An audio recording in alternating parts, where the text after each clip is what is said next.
Hey guys, Quincy Kane Morris here, and today I'm going to be unboxing the Phoenix Pro PTG-12. I believe that's what it's called. It is a wireless guitar system. So I received an email from a company called Phoenix Pro. I hadn't heard of them, but from what it looks like, I think they specialize in making wireless gear for, microphones, guitar systems, things like that. And yeah, they reached out to me and they asked if I'd want to try out this product. So I thought it was pretty interesting. On Amazon, it ranges at about $60. I think the most ideal situation for this is obviously going to be live shows, so it does intrigue me, but there are some things to test out. I mean, we have to see how well is the quality, make sure there's no delay, and also the life of it. You want to make sure that it's going to last for the endurance of a show. So this is an unboxing, so I've got the package right here, and I haven't even opened up the mail, so this is technically two unboxings. I got to open this box and then the one inside. So let's dig in, see what we got.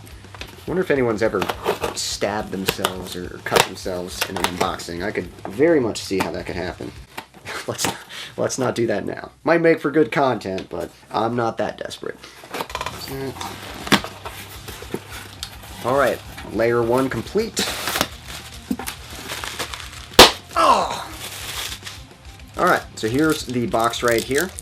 Phoenix Pro, and again, PTG-12 wireless guitar system. Features rechargeable receiver, transmitter with USB port, effective range 165 feet or 50 millimeters with around 8 hours battery life. So that seems like it should be long enough.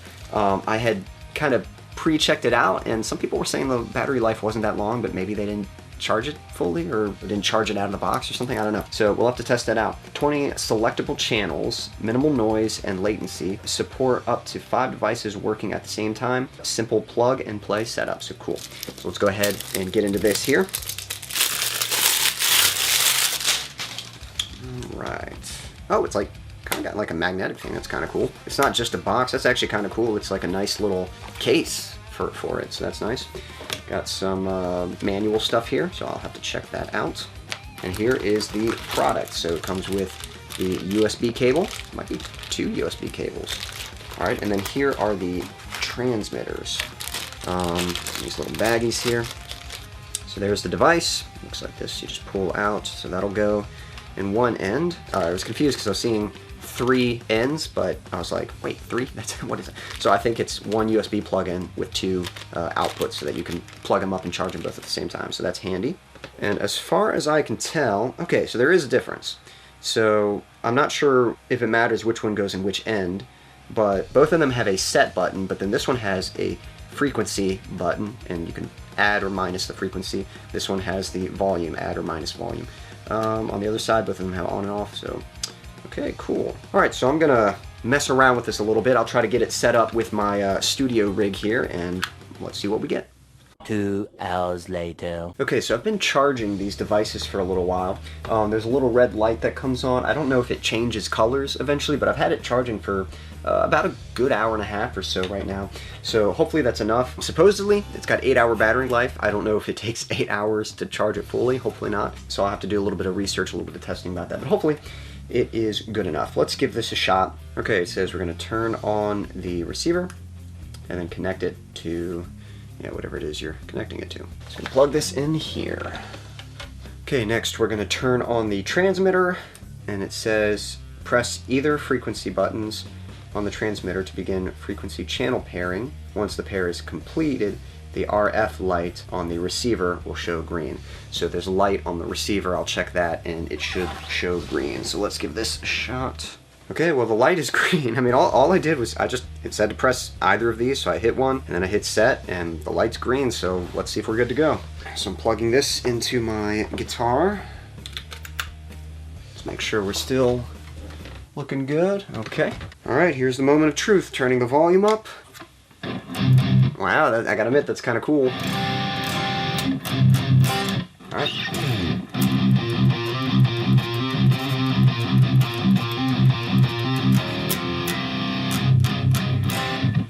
Alright, now right now all I've got, this is just the amp in the cab. And let's see, as far as like,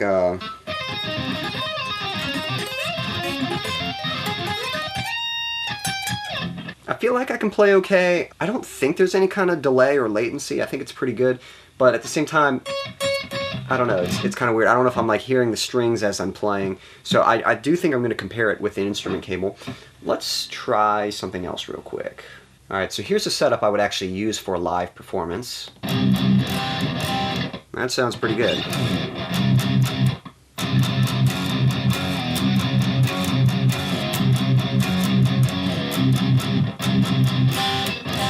Okay, let's try out some distance real quick. Walking across my room.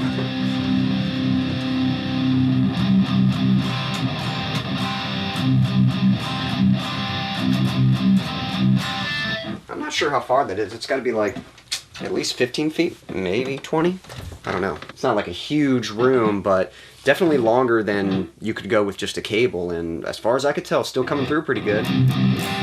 Definitely a really cool system. I'm going to go ahead and plug in an instrument cable and just see how that compares. I'm going to compare like the audio signals. Not that you would use the wireless system for recording, but that's really the only way I can compare if there is a difference or not.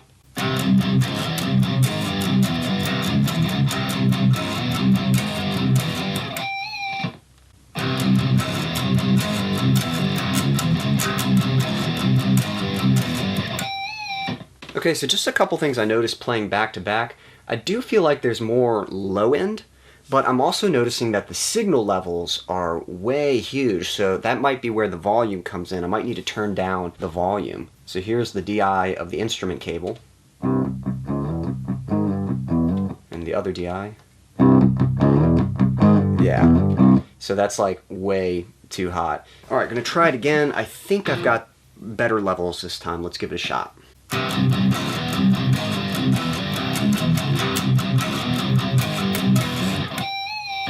Alright, so these levels look a lot better. They look more similar to the instrument cable. So let's see if they sound similar or if there's a difference in the audio.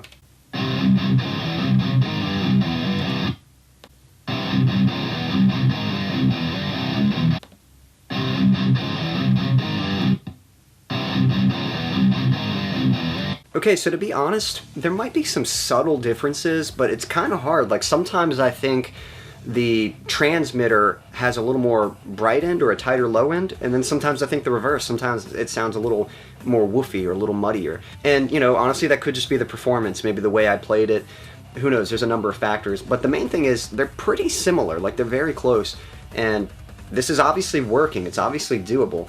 So my initial impressions, this thing's actually pretty cool. However, it's obviously designed for live performance, so that's really where I need to test it out. So thankfully this evening I'm actually going to be going to my church, Wednesday night classes at my church, and I'm practicing with our praise band there. So I'm going to try out this device at practice and see how it holds up, you know, having other instruments on stage and, you know, playing in an actual live situation. I'm going to give that a shot, but then Thursday I'll have a live stream performance, and so I'm actually going to try out this device for an actual live stream and see how it does. Now that'll happen before this video airs, but if I like the device, I may keep using it for my live streams from now on. So if you'd like to catch my live streams, be sure to join them. I do them every Thursday at 6 o'clock p.m. Eastern Standard Time. So yeah, I'm going to try out this device in those scenarios, trying it out with a real amp, seeing how it does on stage with other instruments. I'm going to try it in a streaming situation and see how the battery life holds up, and then I'll come back and record my final thoughts and what I think. Okay, so this is a test stream. I actually already did one, and so far these seem to work pretty good. I mean, the signal comes through, the mix sounds good, you know, nothing weird. The real test is going to be during the stream to see how long the battery life is. Is it going to last for the duration of the whole stream? On average, my streams range about an hour and a half, so hopefully it'll last for the whole hour and a half. That's what we're going to find out. I'm going to go ahead and play a song. Let's see how these things do.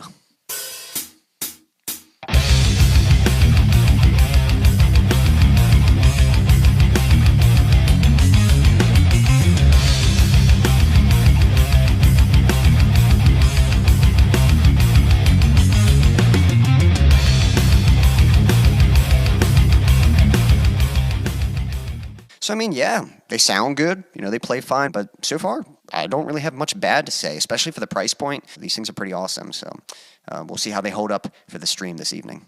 Alright, so I've spent a few days with this now, and as far as I can tell, it's a very solid wireless guitar system.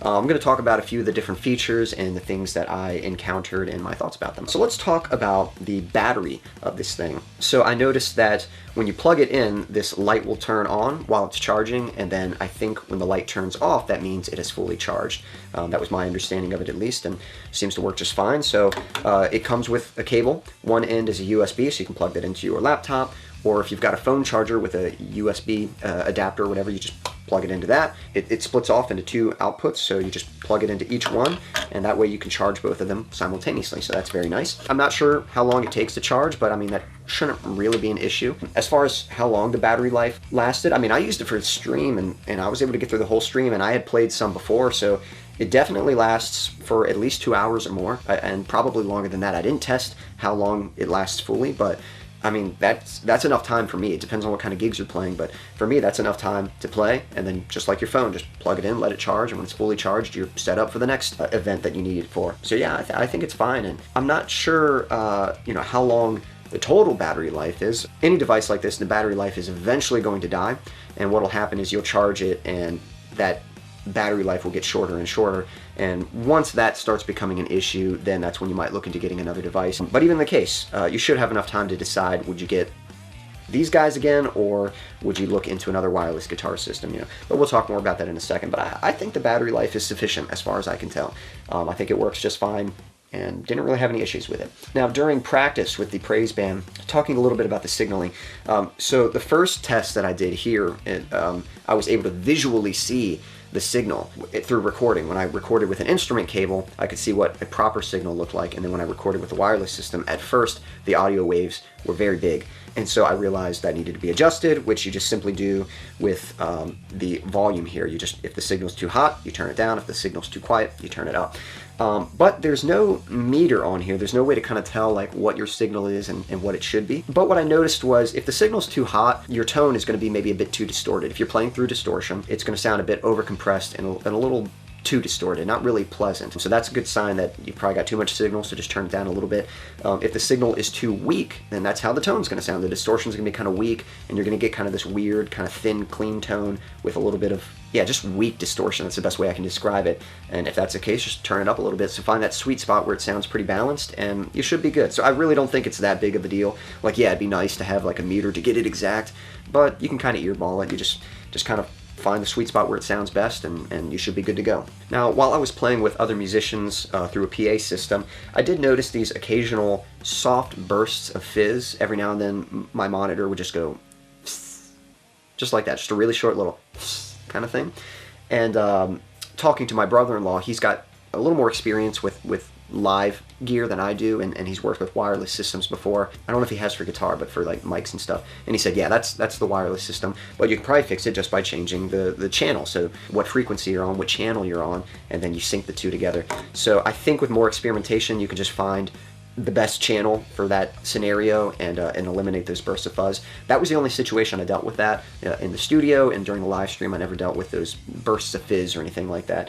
And I didn't experiment too much with the different frequencies, but from a little bit of research I learned that it sounds like every system is going to deal with that to some extent. I even heard that it was kind of recommended to maybe get 2 different units that were on different frequencies, so that if one isn't working properly, you can try the other one and that might work.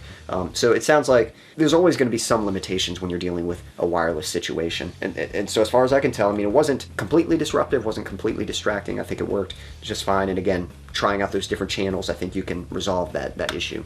Now, for the range, I tested the range during the band practice, and you should note that the amp that I was playing through is actually in a closet, and it's mic'd up in that, so there is a wall between the signal there. But even still, I was able to walk to the other side of the stage, which is, you know, pretty far, and I walked out into the sanctuary a little bit. And when I went there, at first I thought there was a signaling issue because I felt like my tone was kind of weak, but I don't know if that was because of the range. That might have been because I didn't have the direct signal set at the right volume. Because when I went out there, I had my friend listen through the monitor, and he said it sounded the same, like no matter where I went, like he couldn't notice a change in the tone. So that might have just been a miking situation, or again, just the signaling. But, you know, I was able to get out there pretty far. I don't know the exact measure, but definitely further than you could with an instrument cable. It claims that it can go up to 165 feet, but again, I think that's always scenario based. Like in a best case scenario, you can probably get up to 165 feet with it, but if you're playing through walls or you're just in a weird venue with a lot of frequencies, a lot of stuff going on, then you might be a bit more limited in the range. But even still, this is going to free you up with that cable so you can spin around and you know, not have it in the way of your performance. You're going to be able to maneuver around whatever else might be on the stage and stuff. So I think there's some benefit there, and there's definitely enough range for it to be beneficial, you know, over an instrument cable. Now, as for my experience during the live stream, I think it handled fine. I felt like I was able to perform the songs without any kind of distraction or disruption from the device. In fact, the songs kind of worked out well.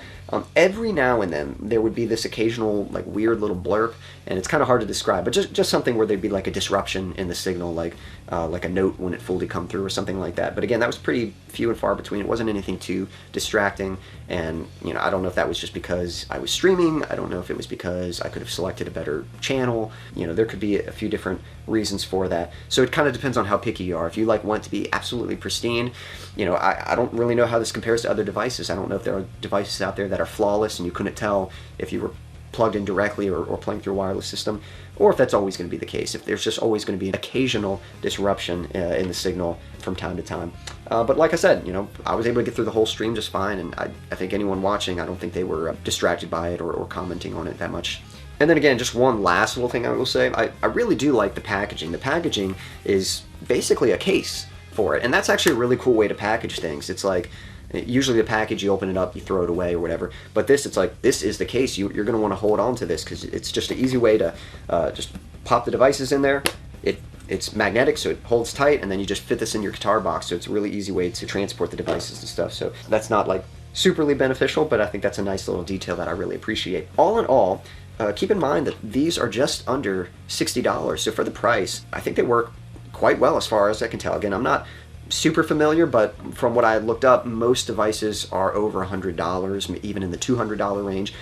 These are not the only devices under $100, but I think in that price range, I think they work out very well. So if you've been looking for an affordable wireless system, or you've just been curious to try it out but didn't want to drop a whole lot of money on it, I think these are some really good contenders that are worth trying out. Phoenix Pro has been very generous to offer me an affiliate link, so I'll have that posted in the description, and if you are to purchase the device through that link, I will receive some compensation for that, so I certainly appreciate the support. If you are going to purchase the device and you choose to purchase it through my link, I really appreciate that. There's not too many scenarios where I really need this, but I am trying to get back into live shows, not just the live streams, but playing in actual venues and stuff, and I am interested in using these in my live show scenarios. So I'm thankful that they were able to send me this device and that I might have a benefit for this. So I wasn't planning on getting a wireless device, but this device works well enough that I'm definitely considering using it for my live show scenarios. So that's what I can say about that. So